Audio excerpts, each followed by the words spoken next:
মা লেবু কাটলে? হ্যাঁ লেবু কাটলাম, লেবুটা দিই। আজকে অনেকদিন পর আমাদের লেবু কেটেছে। সবাই খাবে লেবু। হ্যাঁ, লেবু কাটার কি কারণ সেটা পরে দেখাবে। এক এক করে দেখাও কি কি রান্না করেছো। ভাত, অনেকটাই ভাত আছে দেখছি, একদম ভর্তি।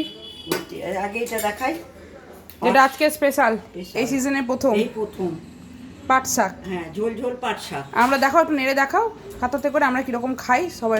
ঝোল ঝোল খাই। অনেকে শাকের মতন করে রান্না করে খাই, আমরা এবার একটু ঝোল ঝোল খাই।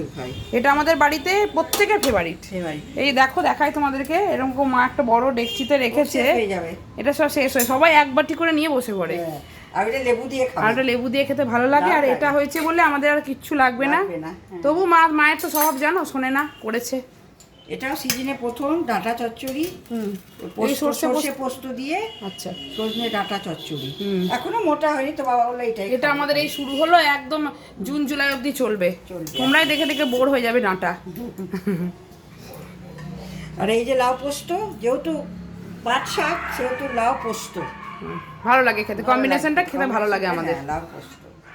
আর একটা জিনিস মাকে করতে বারণ করলাম, যেহেতু পাট শাক আছে আমাদের, ভাত ওটা দিয়ে খাওয়া হয়ে যাবে, তা শুনলো না, তাও করেছে।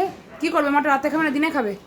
এটা রাত্রিতে খাবো। আর ডিম করে রেখেছি, ডিম করেছি মানে ডিম দেখাচ্ছি। পটল দিয়ে মাছের ঝোল করেছি। মাছের ঝোল মা ডিসিশন নিল যে তাহলে এটা রাতেই খাওয়া হবে, গরম গরম, তখন গরম করে নেবে মা। আর এই বেলার জন্য মা, আমাদের তো সব নিরামিষ খেতে কষ্ট, এই যে সবারই জন্য এখানে ডিম সেদ্ধ করে মা রেখেছে। আর ডিমের অমলেট আর কিছু লাগবে না, মাকে এমনি সেদ্ধ করে দাও, ওটা দিয়ে খেয়ে নেবো। আর রাত্রে মাছের ঝোলটা খাবো, তাই তো? হ্যাঁ হ্যাঁ, আর চাটনি আছে, চাটনি রেডি করি না। ঠিক আছে, বেশ, চলো দেখিয়ে দিলাম আজকে লাঞ্চের মেনু।